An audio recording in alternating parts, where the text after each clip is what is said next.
بسم اللہ الرحمن الرحیم بسم اللہ الرحمن الرحیم الحمد للہ رب العالمین والصلاة والسلام علی سید الانبیاء والمرسلین وعلی آلہ واصحابہ اجمعین۔ علم المعانی کے 8 ابواب میں سے چھٹے باب کا نام ہے الباب السادس فی القصر۔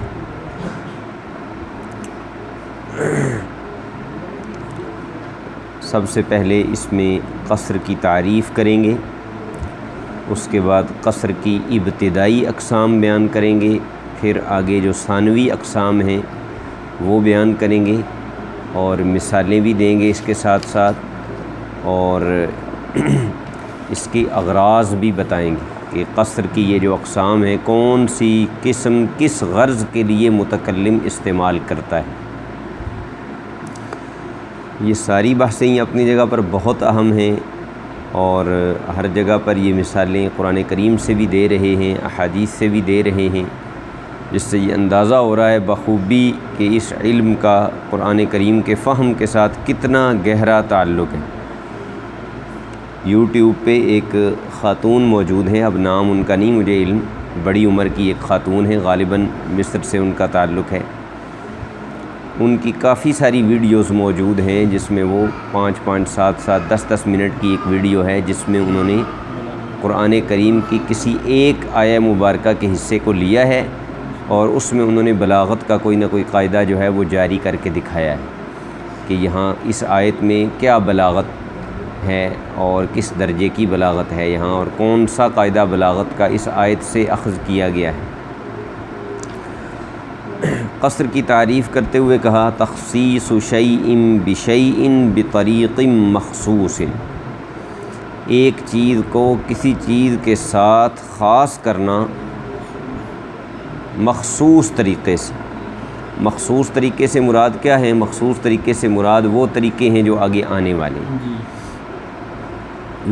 بعض اوقات نفی کر کے ایک چیز کی دوسری سے، باقیوں سے نفی کر کے ایک کے لیے اس بات کیا جاتا ہے تو پھر بھی تخصیص ہو جاتی ہے، اور بعض اوقات سب کے لیے اس بات کر کے تو ایک کو مستثنا کر لیا جاتا ہے اس میں سے، تو پھر اس کے ساتھ تخصیص ہو گئی وغیرہ وغیرہ۔ تو یہ کہہ کر انہوں نے خصصت زیدم بالعلم وغیرہ اس طرح کے جو جملے ہیں ان سے احتراز کیا ہے، یعنی اس تعریف سے وہ جملے نکل گئے۔ یعنی مثلا آپ کہتے ہیں خصصت زیدن بالعلم، میں نے زید کو علم کے ساتھ خاص کیا، تو تخصیص تو یہاں سے بھی ثابت ہو رہی ہے، لیکن یہ تخصیص قصر نہیں کہلائے گی، کیونکہ بلاغیوں کی اصطلاح میں، علم معانی کے ماہرین کی اصطلاح میں قصر کسے کہتے ہیں؟ جو اس مخصوص پیٹرن پر ہو، اس مخصوص طریقے سے ایک چیز کا دوسری چیز کے ساتھ اختصاص ثابت کیا جائے۔ اس کی ابتداءً 2 قسمیں ہیں، ایک قصر حقیقی ہوتا ہے اور ایک قصر اضافی ہوتا ہے۔ قصر حقیقی کیا ہے کہ جو واقعتاً وہ چیز ایک کے لیے ہی ثابت ہے، یا اس چیز کے لیے کوئی ایک صفت ہی ثابت ہے، واقعتاً کوئی اور صفت اس کے لیے کسی صورت بھی ثابت نہیں ہے، تمام صفات کی نفی، تمام صفات کی نفی ہے بحسب الواقع والحقیقت، تو یہ ہوگا قصر حقیقی۔ لیکن قصر اضافی کیا ہوتا ہے؟ قصر اضافی یہ ہوتا ہے کہ جہاں کسی اور چیز کی طرف دیکھتے ہوئے کہا جائے، کمپیریٹیولی، یعنی اس میں تخصیص کی جائے، یعنی فلاں چیز کی بنسبت، مثلا اس شہر کی نسبت، اس شہر کا جہاں تک تعلق ہے تو علی کے سوا کوئی کاتب نہیں۔ اب یہ مطلق کاتب ہونے کی نفی نہیں ہے، کیونکہ دنیا میں یا اس شہر سے باہر یا اس ملک کے علاوہ تو ہزاروں کاتب ہو سکتے ہیں نا، یہ بات ہو رہی ہے اس شہر کی، سمجھ آ گیا؟ یا مثلا جھگڑا ہو رہا تھا کہ یہ گلاس کس نے توڑا ہے، تو وہاں 2 ہی بندے تھے، زید اور عمر، اب کہا جائے کہ گلاس توڑنے والا کوئی نہیں مگر زید، اب گلاس توڑنے کا قصر ہے زید میں، ٹھیک ہے، لیکن یہ یہاں اس ماحول اور اس کانٹیکسٹ کی بات ہو رہی ہے نا، اس کے علاوہ دنیا میں کسی اور نے گلاس کو نہیں توڑا ہوگا، کتنے لوگ ہوں گے، تو یہ ہوتا ہے قصر اضافی، سمجھ آئیے۔ اضافت کا ایک معنی تو وہ نحو والوں کے ہاں ہوتا ہے نا، لیکن باقی علوم میں اضافت کا معنی ہوتا ہے کمپیئر کرنا ایک چیز کو دوسری چیز کے ساتھ، موازنہ کرنا یا دوسری چیز کو پیش نظر رکھتے ہوئے کسی چیز پہ کوئی حکم لگانا، سمجھ آئی۔ جیسے وہ منطق والے کہتے ہیں کہ ابوت اور بنوت جو ہے ان میں نسبت اضافت کی ہے، کہ اب تبھی سمجھ آتا ہے جب بیٹا سامنے رکھو، اور بیٹا تب سمجھ آتا ہے جب باپ کا تصور سامنے رکھو۔ تو یہ ہو گئی قصر کی ابتدائی قسمیں، بنیادی قسمیں، قصر حقیقی اور قصر اضافی۔ اب اس کی مثالیں دیتے ہیں کہ اگر تو شہر میں کوئی اور کاتب نہیں ہے، شہر کی آپ نے مثال لیں، ذرا زیادہ اس کو واضح کر لیں، آپ فرض کر لیں کہ دنیا میں ایک ہی کاتب بچ گیا ہے، کوئی اور کاتب نہیں ہے، تو آپ کہیں گے کہ لا کاتب الا علی، لا کاتب الا علی، یعنی علی کے سوا کسی کے لیے کاتب کا ثبوت نہیں ہے، صرف علی ہی ہے جس کے لیے کاتب کا ثبوت ہے۔ تو جب یہ تب کہیں کہ جب اور کوئی کتاب میں سے اور کوئی بھی موجود نہ ہو تو اب تو یہ قصر حقیقی ہوگا، لیکن قصر اضافی کیا ہوگا کہ ما علی الا قائم، ما علی الا قائم، علی صرف کھڑا ہی ہے، یعنی علی کے لیے صرف کھڑا ہونا ہی ثابت ہے۔ اب یہ مطلب تھوڑا ہی ہے کہ باقی کوئی صفت علی میں نہیں پائی گئی، صفات تو ہزاروں ہیں نا، لیکن جہاں یہ کہا جا رہا ہے کہ علی کھڑا ہونے کے سوا اور کچھ نہیں ہے، یعنی علی کے لیے صرف کھڑا ہونا ہی ثابت ہے، تو یہاں اصل میں نفی قعود کی ہے، یعنی قعود کی طرف نسبت کرتے ہوئے کہا جا رہا ہے کہ علی صرف کھڑا ہی ہے، باقی یہ نہیں کہ اس میں قیام کے سوا اور کوئی صفت نہیں پائے گی، اور باقی تمام صفات کی جو ہے نا، قیام کے سوا باقی تمام صفات کی علی سے نفی ہو گئی ہے، ایسا نہیں، ٹھیک ہے جی۔ اب ان میں سے ہر ایک یعنی قصر حقیقی اور قصر اضافی یہ دو قسموں کی طرف منقسم ہوتے ہیں، ان کی آگے پھر دوسری تقسیم ہے، اور یہ بہت اہم ہے، اور اس کو سمجھنے میں بھی عام طور پہ مغالطہ لگتا ہے، اور اسی سے پھر بالکل عبارت کا معنی ہی کچھ کا کچھ ہو جاتا ہے۔ پہلا ہے قصر الصفات علی الموصوف، اور دوسرا ہے قصر الموصوف علی الصفہ، سمجھ آ گیا؟ پہلا کیا ہے؟ قصر صفات علی موصوف یا قصر الصفات علی الموصوف۔ کیا مطلب ہے اس کا قصر الصفات علی الموصوف کا؟ کہ اس کلام میں یہ حکم لگایا گیا ہے کہ یہ صفت صرف اسی موصوف میں پائی گئی ہے اور کسی میں نہیں پائی گئی، یہ صفت جو ہے نا یہ صرف اسی موصوف میں پائی گئی ہے، مثلا کھڑا ہونا صرف زید میں پایا گیا ہے، نہ عمر میں ہے، نہ بکر میں ہے، نہ خالد میں، سمجھ آئیے؟ لیکن اس کا یہ مطلب نہیں ہے کہ زید میں صرف کھڑا ہونا ہی پایا گیا، اس میں اور صفتیں ہو سکتی ہیں، ان کا یہاں ذکر نہیں، یہاں صرف اتنے کا ذکر ہے کہ یہ صفت بند ہے اس موصوف پر، یعنی کھڑا ہونا صرف زید میں بند ہے، زید کے سوا آگے تجاوز نہیں کر سکتا، کسی اور میں نہیں پایا جا سکتا، ٹھیک ہے جی۔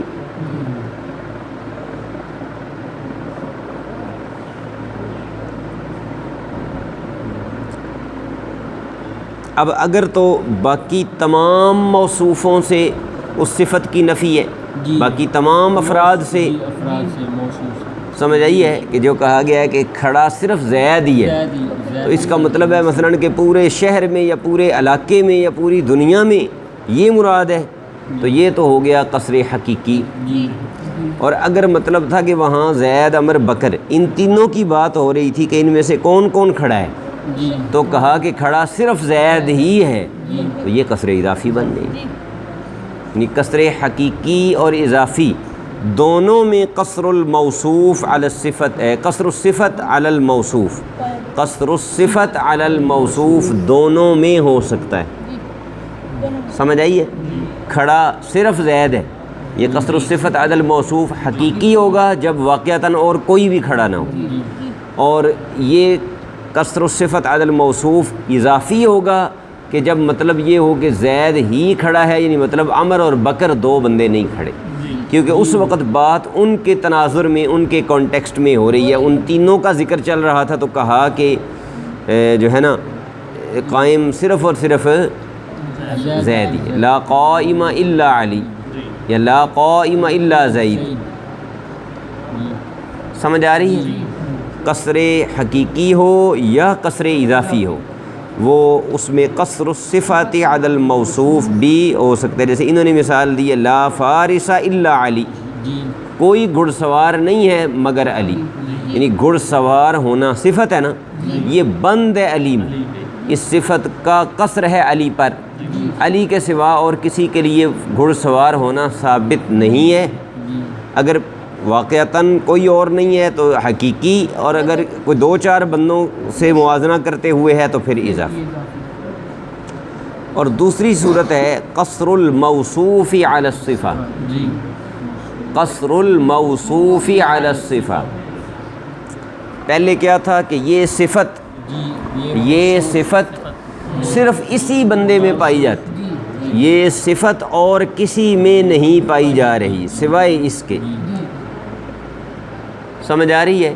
مثلاً الہ ہونا صرف اور صرف اللہ تعالیٰ کی صفت، معبود برحق ہونا اس کا قصر ہے اللہ تعالیٰ میں، یہ قصر الصفت علی الموصوف ہے، لا الہ الا اللہ۔ سمجھ آ گیا؟ الوہیت، معبود برحق ہونا صفت ہے کہ نہیں؟ اس صفت کا قصر ہے ذات باری تعالیٰ پر اور حقیقی ہے، کوئی اور ذات سجدے کے لائق، عبادت کے لائق، بندگی کے لائق نہیں ہے، یہ قصر الصفت علی الموصوف ہوگا۔ تو پھر قصر الموصوف علی الصفت کا مطلب یہ ہوگا کہ یہ موصوف جو ہے وہ اس صفت پر بند ہے، مطلب ہے کہ اس موصوف میں یہی صفت پائی جاتی ہے اور کوئی صفت نہیں پائی جاتی۔ سمجھ آ گیا؟ اس موصوف میں صرف یہی ایک صفت ہے، صرف یہی ایک خوبی ہے، اس کے علاوہ اور صفت اور کوئی خوبی خامی اس میں نہیں پائی جاتی، اس کو کہا جائے گا قصر الموصوف علی الصفات۔ ٹھیک ہے؟ اب یہاں بھی وہی صورتحال ہے کہ اگر باقی تمام صفات کی نفی کر دی ہے تو حقیقی ہو جائے گا، اور اگر اس وقت کوئی ایک دو صفتوں کی بات ہو رہی تھی تو پھر اس صفت کی طرف نظر رکھتے ہوئے اس کا اس بات کیا جا رہا ہے نا، تو پھر نفی صرف اسی صفت کی ہوگی، یہ نہیں ہوگا کہ باقی ہزاروں صفات میں سے کوئی بھی اس میں نہیں پائی جائے۔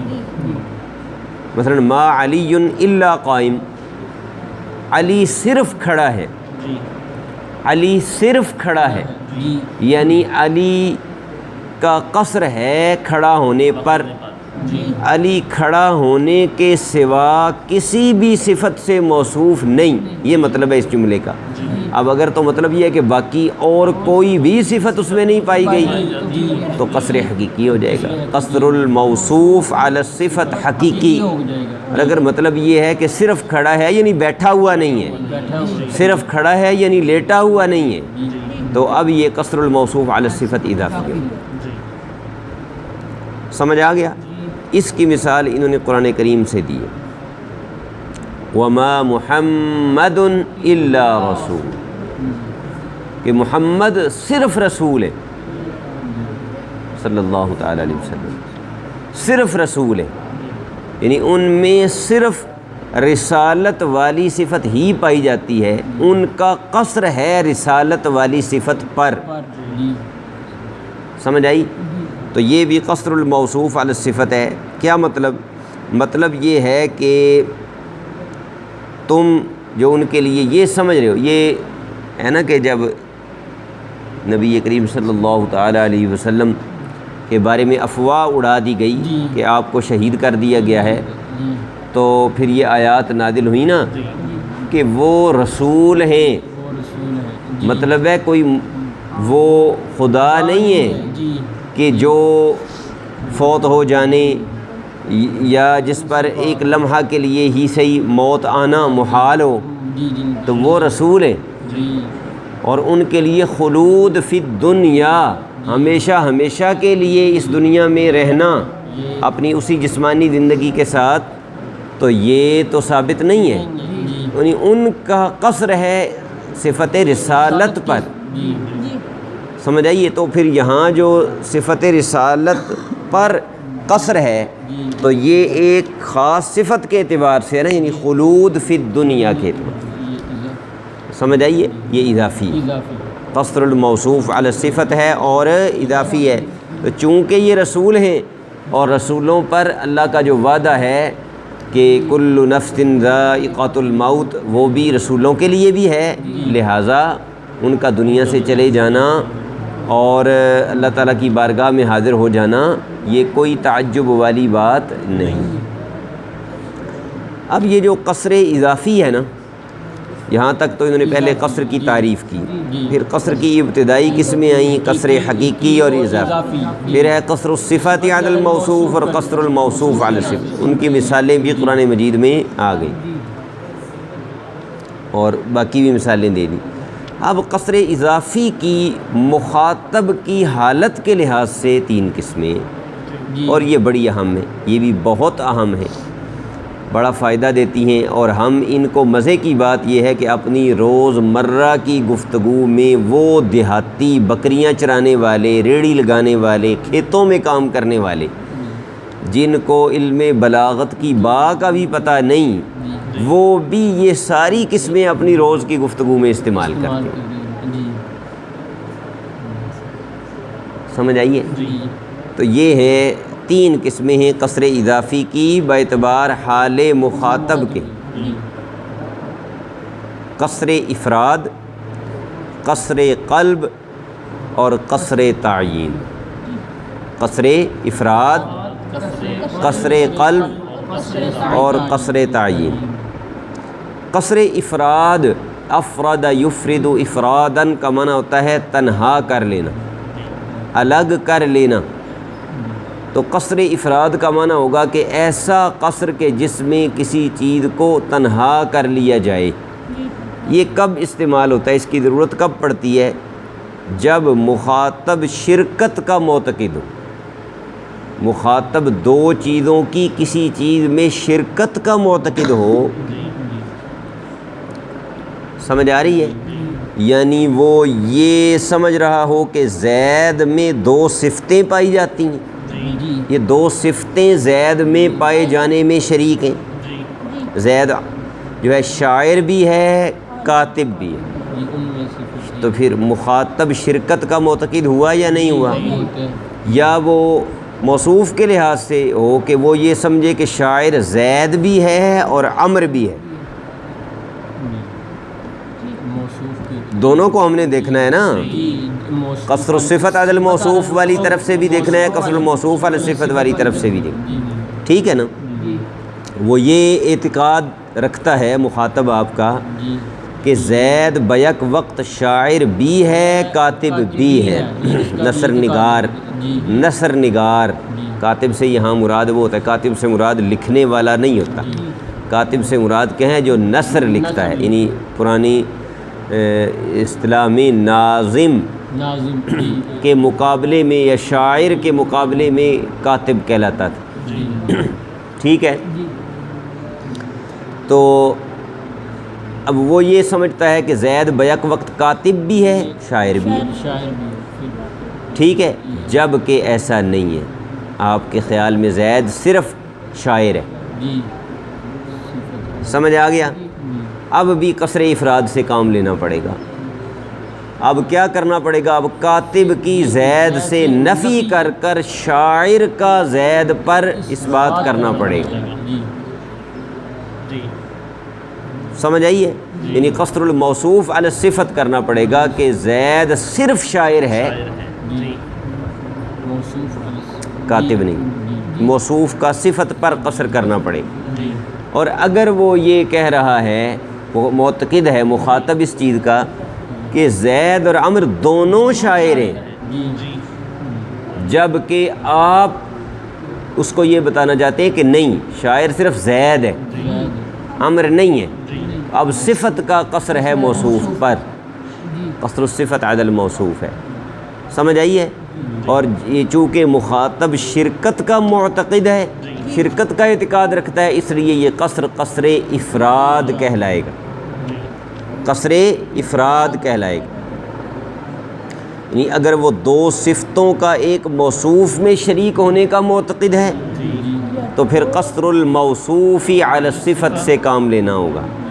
اور دو موصوفوں کا ایک صفت میں شرکت کا معتقد ہے تو پھر قصر الصفت علی الموصوف سے کام لینا پڑے گا. اور یہ دونوں قصر کی قسمیں اس وقت قصر افراد کہلائیں گے.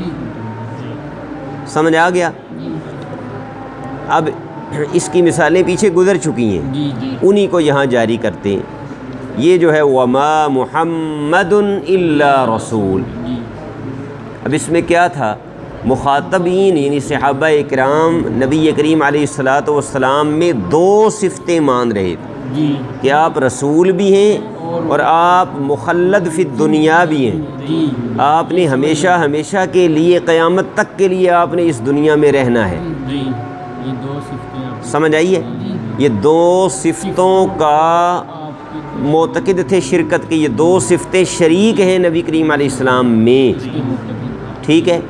جبکہ کیا کیا گیا وہاں صرف اور صرف ایک صفت کا اس بات کیا گیا حضور علیہ الصلاۃ والسلام کے لیے کہ یہ موصوف اس صفت پر بند ہے.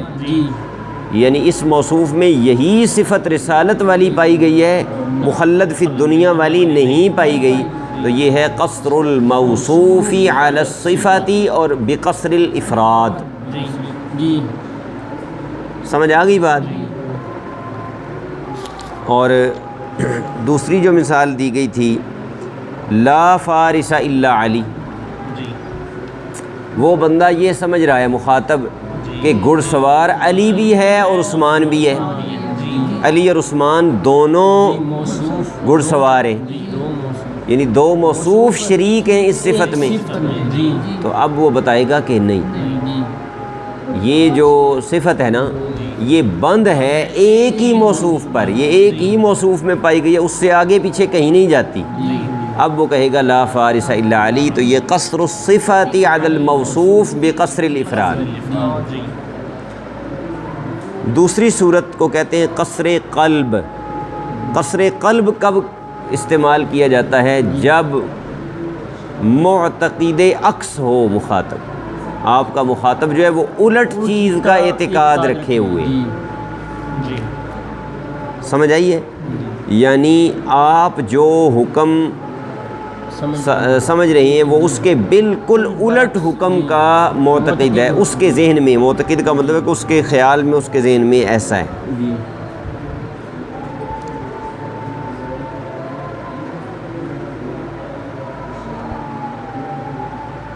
اس کو قصر قلب بھی اسی لیے کہا جاتا ہے کہ آپ پھر کیا کرتے ہیں، آپ اسے اپنے کلام سے یہ بتاتے ہیں کہ جیسا تم سمجھ رہے ہو نا معاملہ بالکل اس کے الٹ ہے. ٹھیک ہے جی؟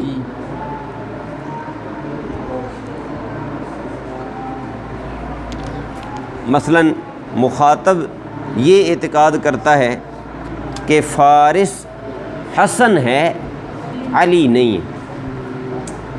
فارس حسن ہے، علی نہیں ہے. یعنی فارس کا قصر ہے حسن میں، قصر الصفت علی الموصوف. فارس صرف حسن ہے، علی نہیں ہے. سمجھ آئی؟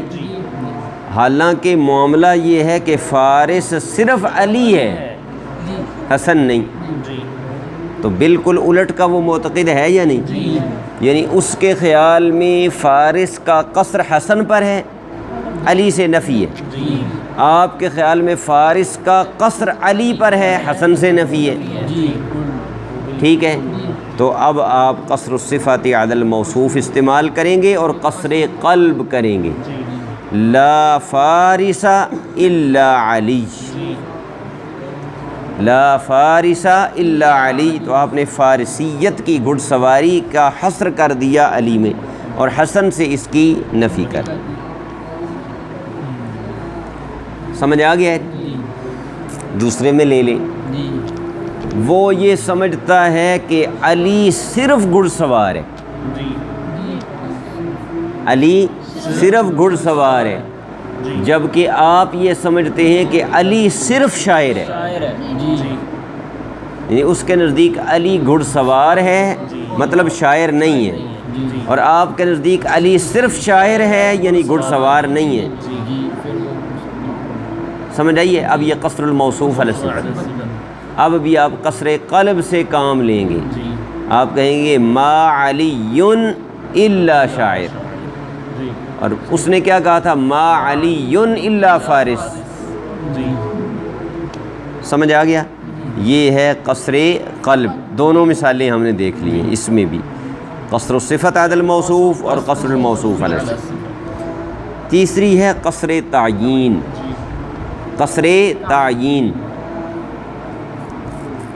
قصر تعیین کب استعمال ہوگی؟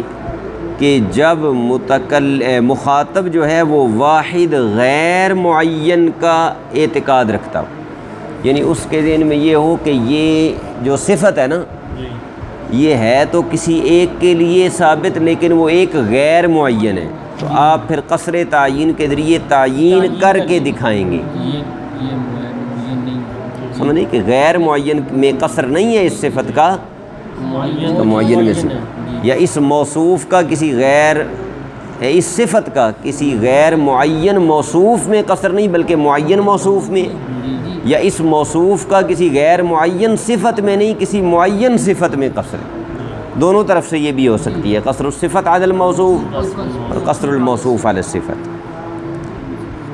سمجھ آ گیا جی؟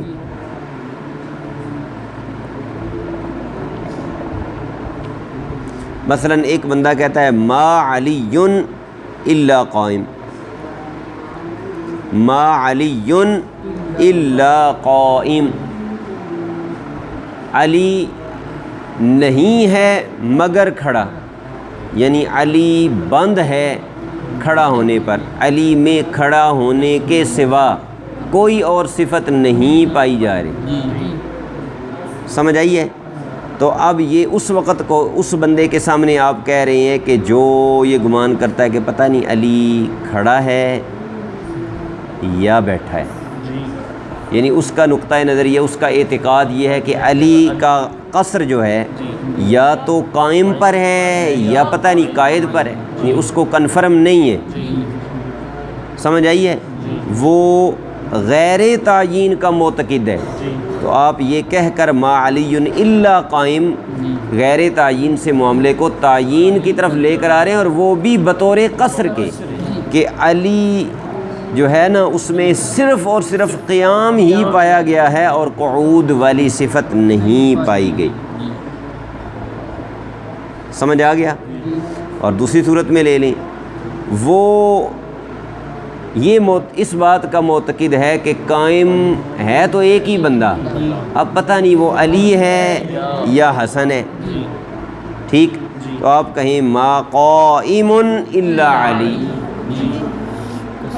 یعنی قائم ہونے کا، کھڑا ہونے کا قصر ہے علی پر، علی کے سوا کوئی کھڑا نہیں ہے، تو حسن کی آپ نے نفی کر دی، سمجھ آ گیا؟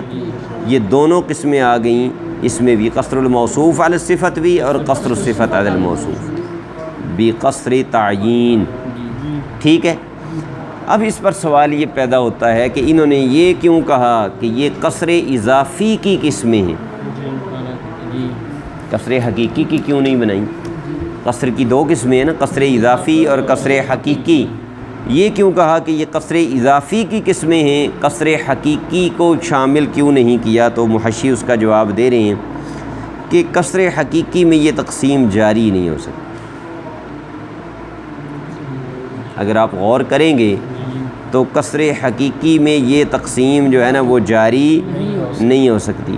مثلا دیکھو پہلے کو لے لو، قصر افراد کو، جی اس میں ٹھیک ہے، قصر افراد کو لے لو، تو اگر ہم قصر کو لیں قصر حقیقی کے معنی میں تو پھر قصر افراد کی ضرورت تو تب پڑے گی کہ آپ کا مخاطب یہ اعتقاد کیے بیٹھا ہو کہ یہ موصوف دنیا کی تمام صفات سے متصف ہے، جی پھر آپ کو قصر افراد کی ضرورت پڑے گی۔ جی جی سمجھ آ رہی ہے کو نہیں؟ وہاں تو یہ نا کہ وہ اضافی میں کہ وہ دو جی میں شرکت ہے کا معتقد ہے، دو صفتوں کی ایک موصوف میں یا دو موصوفوں کی ایک صفت میں، ٹھیک ہے، تو وہاں آپ نے ایک موصوف کا ایک صفت پر یا ایک صفت کا ایک موصوف پر قصر کر دیا تو قصر افراد ہو گیا۔ لیکن قصر حقیقی تو وہاں تب ہوگا جب وہ یہ اعتقاد کیے بیٹھا ہو کہ اس میں دنیا کی تمام صفات پائی جاتی ہیں یا یہ صفت دنیا کے تمام بندوں میں پائی جاتی ہے۔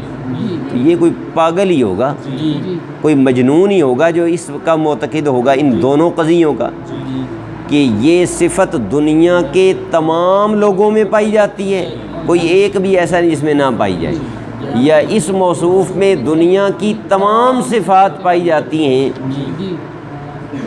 سمجھ آئی ہے؟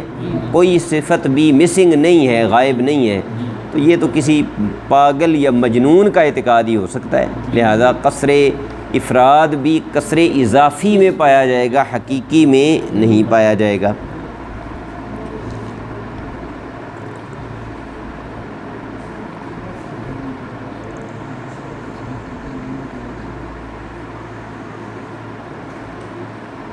اسی طرح اب دیکھو قصر قلب میں کیا ہوتا ہے، قصر قلب میں وہ عکس کا معتقد ہوتا ہے نا، تو وہاں بھی قصر قلب میں بھی اگر آپ دیکھیں تو وہ کسی کی طرف نسبت کرتے ہوئے وہ کہہ رہا ہوتا ہے۔ مثلا دیکھو جب وہ کہہ رہا ہے کہ فارس حسن ہے، علی نہیں، علی نہیں، تو کیا اس کا یہ مطلب ہے کہ حسن کے سوا دنیا میں کوئی اور بندہ فارس نہیں؟ یہ اعتقاد ہے اس کا؟ یہ اعتقاد ہوتا تو قصر حقیقی بنتا نا۔ سمجھ آ رہی ہے نا بات؟ تو قصر قلب میں بھی قصر حقیقی کی صورت میں کلام کرنا ممکن نہیں ہے، اور نہ ہی ایسی کوئی صورت پیش آ سکتی ہے۔ قصر تعیین میں بھی اس طرح نہیں ہے،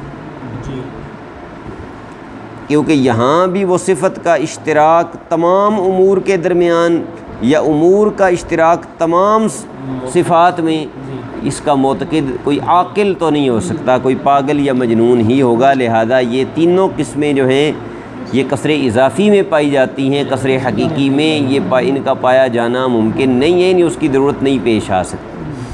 اب یہ تو گویا ہو گئے نا قصر کے اغراض، کہ قصر کو کہاں کہاں تم استعمال میں لاؤ گے، کب کب ان کی ضرورت پڑے گی، نہیں کب حال یا مقام ان کا تقاضا کرے گا۔ اب یہ بھی پتہ ہونا چاہیے نا کہ حال نے تقاضا کر لیا ہے کہ بھئی قصر پیدا کرو، تو میں نے قصر کلام میں پیدا کیسے کرنا ہے، قصر کے طرق کون سے ہیں، قصر کلام میں کیسے پیدا ہوتا ہے، اس کی بتا رہے ہیں کہ کئی طرق ہیں، قصر پیدا کرنے کے کئی طرق ہیں، چاہے قصر حقیقی کی بات کریں یا غیر حقیقی اضافی کی بات کریں، اس کے کئی اسباب ہیں، طرق سے مراد ہے اسباب ہیں، اور ظاہر ہے کہ وہ لفظ کے ذریعے پیدا ہوں گے نا، اسباب لفظیہ ہیں۔ مثلا ایک تو ہے نفی اور استثناء مل کر قصر پیدا کر، یعنی سب کی نفی کر دو، ایک کا اثبات کر دو، لا الہ الا اللہ، کوئی معبود نہیں مگر اللہ۔ سمجھ آئی ہے؟ تو اگر یہاں نفی میں تھوڑی سی بھی کمی رہ گئی تو پھر آگے والا اس بات قصر پیدا نہیں کر سکے، ٹھیک ہے؟ ان ھذا الا ملک کریم، ان ھذا الا ملک کریم، حضرت یوسف کے بارے میں کہا نہیں ہے یہ، نہیں ہے یہ ان نافیہ ہے، پیچھے آپ نے ابھی تازہ تازہ پڑھا ہے، جہاں اطلاق اور تقیید کی بات ابھی گزری ہے نا، تو وہاں ادوات نفی میں ان کا ذکر گزرا ہے، ان ہے نافیہ، تو ان ھذا یہ بندہ جس کی طرف اشارہ ہو رہا ہے یہ نہیں ہے، مطلب ہے یہ کچھ بھی نہیں ہے، اس میں سے سب صفات کی نفی ہے، الا ملک کریم، ہاں ایک صفت اس کے لیے ثابت ہے کہ یہ تو کوئی معزز فرشتہ ہے، یعنی اردو میں آسان لفظوں میں کہیں تو گویا انہوں نے کہا کہ یہ تو معزز فرشتے کے سوا کچھ نہیں ہے، سراسر یہ تو معزز فرشتہ ہی ہے، سمجھ آئی؟ اب یہاں پر قصر پایا گیا یا کوئی نہیں پایا گیا؟ اب ذرا یہ بتاؤ کون سا قصر ہے؟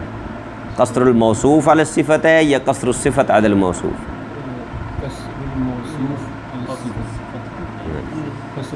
قصر الموصوف علی الصفت ہے کہ یہ بندہ جو ہے یہ بند ہے اس صفت پر، یعنی مطلب اس صفت سے آگے پیچھے نہیں ہوتا، اس میں ملک کریم ہونے کے سوا اور کچھ بھی نہیں پایا، یہ قصر الموصوف علی الصفت۔ ان انت الا نذیر، ٹھیک ہے، ان انت الا نذیر، تو نہیں ہے مگر ڈرانے والا، تو یہاں بھی مخاطب کے لیے مخاطب کا قصر کر دیا گیا ہے ڈرانے میں، انذار میں، یعنی اس میں اور کوئی صفت نہیں پائی، اور ظاہر ہے یہ اضافی ہے نا، یہ جو دونوں مثالیں ہیں ان ھذا الا ملک کریم اور ان انت الا نذیر، یہ دونوں قصر اضافی کی ہیں، یعنی حضور کو جب کہا گیا ہے کہ آپ صرف نذیر ہیں تو مطلب یہ ہے کہ ما انت علیہم بجبار، آپ زبردستی کرنے والے نہیں بنا کر بھیجے گے، ٹھیک ہے، یعنی آپ کا کام دعوت ہے، آپ کا کام سمجھانا ہے، آپ کا کام حق کو واضح کرنا ہے۔ اچھا، اسی طرح دوسرا طریقہ قصر پیدا کرنے کا کلمہ انما ہے، جس کو کہا ہی کلمہ حصر یا کلمہ قصر جاتا ہے، انما، انہوں نے اس کی مثال دی ہے انما الفاہم علی، اس کا فارسی والے جو پرانے اساتذہ تھے ہمارے وہ ترجمہ کراتے تھے جزئی نیست، سمجھ آئیے، وہ یہی ہوتا تھا، جزئی نیست کے علی فاہم ہے، یعنی اس کے سوا اور کچھ نہیں کے علی فاہم ہے، سمجھ آئیے، انما الفاہم علی، یعنی فاہم صرف اور صرف علی ہے، یہ پھر کیا ہے؟ قصر الصفت علی الموصوف، ٹھیک ہے، انما انا قاسم واللہ یعلم، میں صرف اور صرف تقسیم کرنے والا ہوں، میں صرف اور صرف تقسیم کرنے والا ہوں، مطلب ہے کہ عطا کرنے والا اللہ ہے، میں صرف اور صرف تقسیم کرنے والا ہوں، یعنی میرا قصر ہے تقسیم کرنے میں، اس تقسیم کرنے والی صفت پر، یہ قصر الموصوف علی الصفت، انما الہکم اللہ الذی لا الہ الا ہو، تمہارا خدا صرف وہ ہے جس کے سوا اور کوئی الہ نہیں، یعنی تمہارا خدا، تمہارا معبود برحق صرف اللہ ہے اور کوئی نہیں ہے، تو یہاں بھی معبود برحق کی یعنی صفت کا قصر ہے ایک ذات پر، موصوف پر، یعنی اللہ تعالیٰ پر، سمجھ آ گیا جی؟ اسی طرح قصر کا ایک اور طریقہ لا یا بل یا لیکن کے ذریعے عطف ڈالنا ہے، لا کے ذریعے عطف ڈال کر بھی قصر پیدا کیا جاتا ہے، بل کے ذریعے عطف ڈال کر بھی، اور لیکن کے ذریعے عطف ڈال کر، انا ناصر لا ناظم، میں نثر نگار ہوں شاعر نہیں ہوں، نظم بنانے والا نہیں ہوں، نثر نگار ہوں، ٹھیک ہے، تو یہاں کیا ہے؟ یہاں ناصر میں بند کیا گیا ہے موصوف کو، کہ میں موصوف ہوں تو میرا قصر ہے نثر پر، اور نظم ثابت نہیں ہے میرے لیے، نثر سے علاوہ میں کسی اور کی طرف نہیں متجاوز ہوتا، تو یہ قصر الموصوف علی الصفت، ٹھیک ہے، ما انا حاسب بل کاتب، میں حاسب نہیں ہوں۔ جی حاسب کسے کہتے ہیں؟ شمار آڈیٹر، آڈٹ کرنے والا، چیزوں کا حساب کتاب کرنے والا، میں وہ نہیں ہوں، ٹھیک ہے، بلکہ میں کیا ہوں؟ میں کاتب ہوں، لکھنے والا ہوں، چیزوں کو تحریر کرنے والا ہوں، رائٹر ہوں۔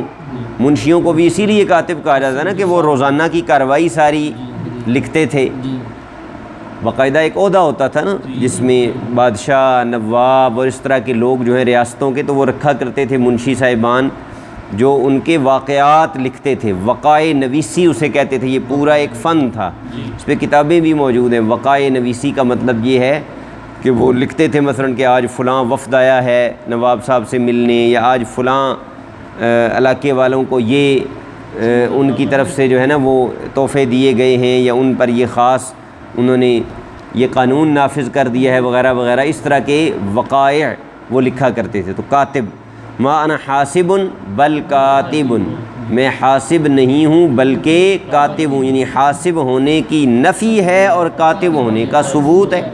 تو یہاں بھی قصر الموصوف علی الصفت ہے، ٹھیک ہے۔ اسی طرح کہتے ہیں کہ جس کا حق تاخیر ہو اس کو مقدم کر دینا، یہ بھی کیا کرتا ہے؟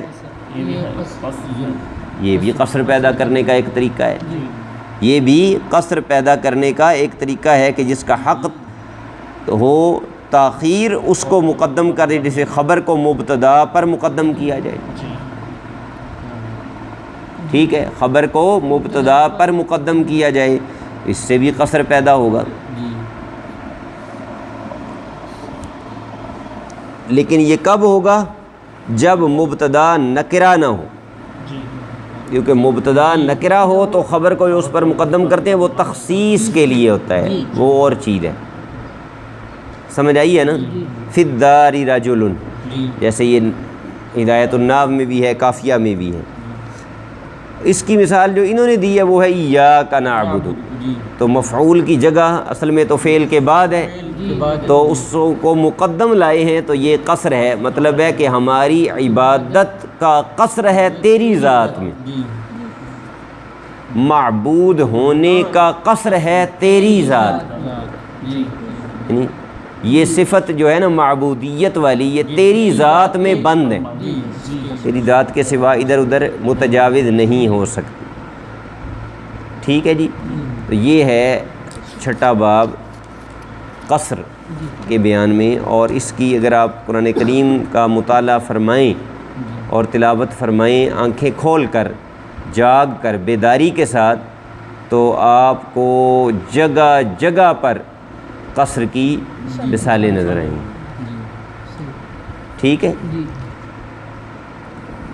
جگہ جگہ پر تمہیں ام منکم الا واردھا، جہنم کے بارے میں، تم میں سے کوئی نہیں مگر وہ وہاں سے گزرنے والا ہے، ام منکم الا واردھا کان علی ربک حتما مقضیا، یہ اللہ کا پکا فیصلہ ہے، پکا قطعی فیصلہ ہے کہ ہر کسی نے جہنم کے اوپر سے گزرنا ہے، ٹھیک ہے۔ تو پہلے نفی کی گئی، جس طرح انہوں نے کہا نفی اور استثناء، ام منکم، نہیں تم میں سے کوئی، الا واردھا، مگر اس نے اس پر سے گزرنا ہے، جیسے ان ھذا الا ملک کریم، ٹھیک ہے۔ تو یہاں بھی ملک کریم پر قصر ہے اس بندے کا، تو یہاں بھی ان لوگوں کا، ام منکم یعنی ہمارا، ہم سب کا قصر ہے، کس پر؟ اس صفت پر کہ ہم سب وارد جہنم ہوں گے، یعنی جہنم کے اوپر سے گزریں گے، ہر مومن، کافر، متقی، فاسق، فاجر، ہر کسی نے صراط کو عبور کرنا ہے نا، اور صراط کہاں ہے؟ جہنم کی پشت پر ہے، ٹھیک ہے۔ جگہ جگہ پر یہ ایسا کہ اولئک هم المفلحون، هم المفلحون، یہی لوگ فلاح پانے والے، یعنی فلاح پانا بند ہے ان میں، یہ صفت جو ہے یہ اس کا قصر ہے ان موصوفوں پر، یعنی ان کے سوا اور کوئی فلاح پانے والا نہیں۔ سمجھ آ رہی؟ یہ جتنے بھی مباحث ہیں ان مباحث کو خوب اچھی طرح ذہن نشین کرنے کا یہی طریقہ ہے کہ ان کی مثالیں قرآن کریم سے تلاش کی جائیں اور ان مثالوں میں ان کے قواعد کو جاری کیا جائے اور آپس میں ان کا مذاکرہ علمی ہو، اور اگر کوئی بات سمجھ نہ آئے تو وہ سمجھی جائے۔ اللہم صلی علی سیدنا محمد وعلی آل سیدنا محمد وبارک وسلم۔